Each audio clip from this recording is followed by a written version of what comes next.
Thank you. The question is that this bill be now read a second time. I call the member for Fadden. Thank you, Madam Deputy Speaker. I rise to support my friend and colleague, the member for McPherson, in also vehemently opposing the outrageous bills before the House. Bills that are not only unnecessary, they are burdensome, and they attach an enormous amount of red tape to volunteers' organisations, those unsung heroes that are the glue that keeps our community running. It's not hard for this government. All it had to do was do nothing. Stay away from it. Let Australia's volunteers continue to do the great work they did. The Gold Coast, where the member for McPherson, Karen Andrews, and I proudly represent, the Gold Coast does more volunteering than any other commensurate community in the country. We are the volunteering capital of Australia. And Karen Andrews comes into this place, the member for McPherson, with a proud history, personally, of the volunteer work she did. All we ask is the government to get out of our lives, the government to get out of the charity sector, in fact the government to get out of most sectors. They couldn't help themselves. This evening the Australian Charities and Not-for-Profits Commission Bill and the Australian Charities Not-for-Profit Commission Consequential and Transactional Bill provides for the establishment of a new bureaucracy, of new red tape, a new independent statutory office, the Australian Charities and Not-for-Profit Commission, the ACNC, which would be a Commonwealth-level regulator for the not-for-profit sector. There is nothing this government doesn't seek to regulate. If it's unregulated, they regulate it. If it's untaxed, they tax it. Ironically, they even then call their taxation savings, which I find frankly hilarious. The ACNC, the new regulatory body, the new burden of red tape for over 600,000 volunteers, the new onerous imposition on those who seek to serve our community is set to start on the 1st of October 2012. We acknowledge that currently no single institution is responsible for the regulation of the not-for-profit sector. At present, Commonwealth, state, territory and local governments regulate different parts of the not-for-profit sector for different and overlapping purposes. At the Commonwealth level, regulation is undertaken to access taxation concessions and in relation to certain entity types such as companies limited by guarantees, Indigenous corporations, trustees and the like. In the absence of a registration regime, the role of the de facto regulator at the Commonwealth level has generally been shared, of course, with the Australian Taxation Office, and if indeed it is in the corporate sector, ASIC has an involvement. The ATO deals with issues such as tax concessions, income tax exemptions, DGR, deductible gift recipientship status, franking credits or the refunding of those, FBT, GST concessions and the like. And of course, ASIC deals with the approximately 11,000 not-for-profit entities incorporated as companies limited by guarantee, currently regulated under the Corporations Act 2001. Not-for-profit concessions are regulated under law through the endorsement by the Australian Taxation Office. Thus, the ATO, by default, is responsible for determining charitable status. 600,000 entities in the not-for-profit sector, 600,000 organisations made up principally and predominantly of volunteers, of hard-working Australians who want to serve their community and don't want government involved. If they did want government involved, they would belong to some quango or quasi-government organisation, but they have chosen to align themselves with voluntary organisations, fellow men and women, boys and girls in their community to serve their community. Now, around 400,000 of them access Commonwealth tax concessions, as you'd expect, either through self-assessment or ATO endorsement process. Just because they access those concessions does not require the big hand of government to come upon them. So these bills establish the new commission, the ACNC, and of course the associated commissioner for the body. The commissioner has responsibility, clearly, for the administration of this bill, and has the rights, powers, responsibilities and obligations provided to the administrator of such laws under statute and common law. The bill purportedly aims to maintain, protect and enhance the public trust and confidence in the not-for-profit sector, and to support and sustain a robust, vibrant sector. The problem is, I didn't think public trust and confidence was undermined in any way. I don't see a media onslaught or otherwise condemning the charitable sector. I don't see a need for a new regulatory body and a new commissioner to assist the not-for-profit sector to enhance the public trust and confidence, because I don't see any breach of confidence. I don't see community disengaged or not trusting their community sector. I don't see it. I see a policy here in search of a problem. I see a knee-jerk response by a Labor government to a High Court decision against a Christian organisation. But I don't see a problem. And I am always nervous, and the nation should be nervous, of a policy response when there is not a problem, especially when this bill purports to enhance public trust and confidence when that already exists. This bill will provide the Commissioner with the power to register not-for-profit entities under their substantial type. It will allow them access support in the form of Commonwealth exemptions and benefits. To be registered, charities must obviously apply for registration, operate consistently within the definition of the charity specified in law or the requirements of other law. All the things they do now, all the things that they are regulated now under in terms of statutory law with other bodies and the ATO and ASIC. The bills provide the Commissioner with the power to revoke the registration of entities. The Commissioner may revoke an entity's registration in certain circumstances.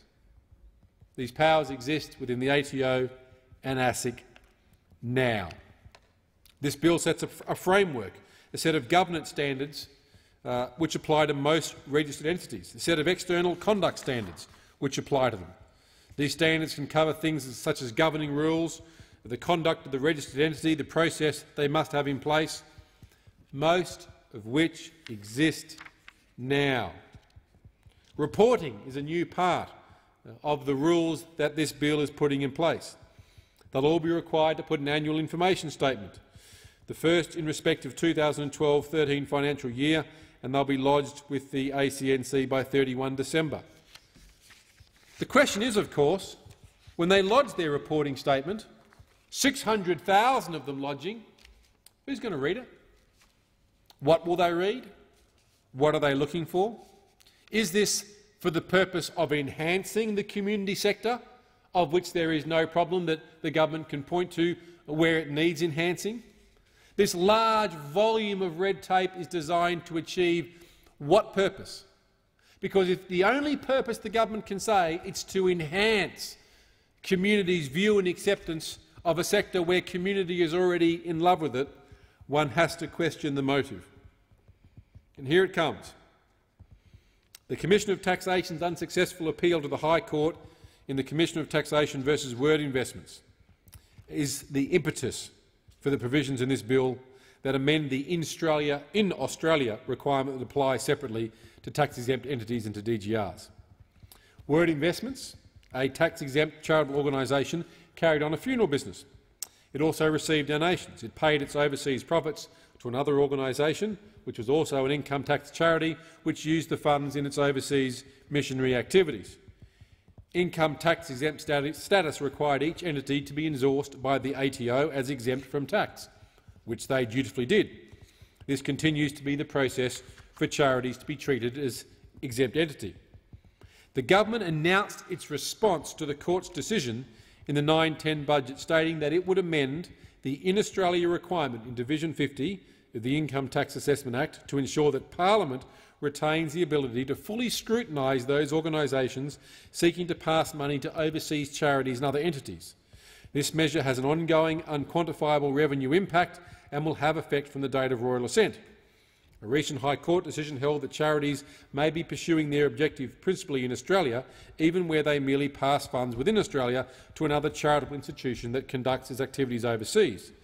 The measure will reverse the decision that charities and other income tax-exempt entities can direct funds to overseas projects outside the current restrictions. The measure will reinstate the principles underlining the current integrity rules. There was a great Christian organisation that ran a low-cost funeral business so that people could bury their loved ones when they couldn't afford the high cost.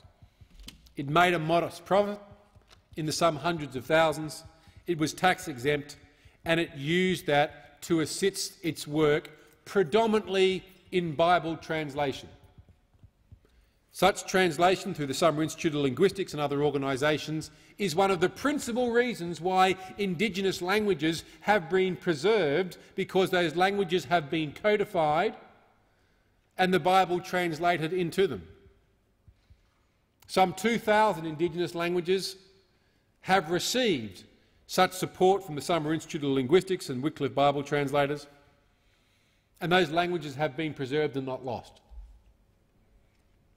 The High Court decision against them came against the Tax Department, and this government decided in its wisdom that this is a bad thing, that a low-cost funeral home providing low-cost funerals to people who couldn't afford it, and the income resulting from that would be tax-exempt, used to translate the Bible. The same Bible which, if I look in my dispatch box from which I speak, and sure enough, I have here the very word of God, the Bible, that this organisation seek to translate, and I'll put it back in the dispatch box from which I stand upon, the same dispatch box that every member of the front bench puts their notes on and stands in front to speak. They had the temerity to want to do that, and what is the government's response? We need to change the law to stop the likes of these doing the egregious behaviour that they are doing under the tax-exempt status that they enjoy. There is only one degree of egregiousness here tonight in the House, and that is the Labor government that is seeking to stop such excellent work from occurring within the tax-deductible standard regime of our tax law. Stakeholders' concerns regarding this process have been many, they have been varied, they have been loud. They have said that this imposes high burdens on cross-border philanthropy. It is too onerous and unclear. That's from World Vision, by the way. It concerns expressed as to the effect this will have on. It removes or impacts deeming provisions. The donations of funds to other organisations should not jeopardise tax-exempt status, but this may indeed do that. The criticism goes on and on and on. The inquiry by the House Economics Committee and a subsequent inquiry by the Parliamentary Joint Committee for Corporations and Financial Services exposed enormous concerns with the draft legislation. Let me discuss a conflict of interest I may have. I sit on the board of Watoto Childcare Ministry Australia. Watoto globally is the world's largest non-institutional orphan care program. In Uganda, where there are 2 million orphan children, the highest number per capita in the world, Watoto takes little orphan children, many of which we pick out of pit latrines, who are born and dumped in garbage dumps. We run 3 babies' homes. We have 4,500 orphan children and widows caring for them in our Watoto villages. A village will have a little home, 8 orphan children and a mother. We'll put 8 of these little homes together in a cluster and 8 or 10 clusters. We have our own schools and hospitals, education facilities, vocational care. We have now hundreds and hundreds of university graduates. We believe that by rescuing children we can raise leaders and rebuild nations. Organisations across the globe, of which I sit on the international board, raise funds of which they get an income tax exempt receipt. And those funds are used overseas to care for the most vulnerable children on the planet. The most vulnerable. Children who are born and dumped in pit latrines that we dig out, care for and love because everyone is of value. This bill is seeking to say that that work wouldn't enjoy tax-deductible status. Notwithstanding the government gave $140 million to Uganda, the same place where Watoto works in, to assist poverty, and here we are not leaning on the government purse, seeking to do great work in Uganda, and tax deductibility status is looking at being taken away. The bill is wrong. It adds an enormous impost. It adds red tape. It burdens and takes away from the great work organisations are doing. Government should simply get out of the way and let community-minded men and women get on with what they do. Thank you.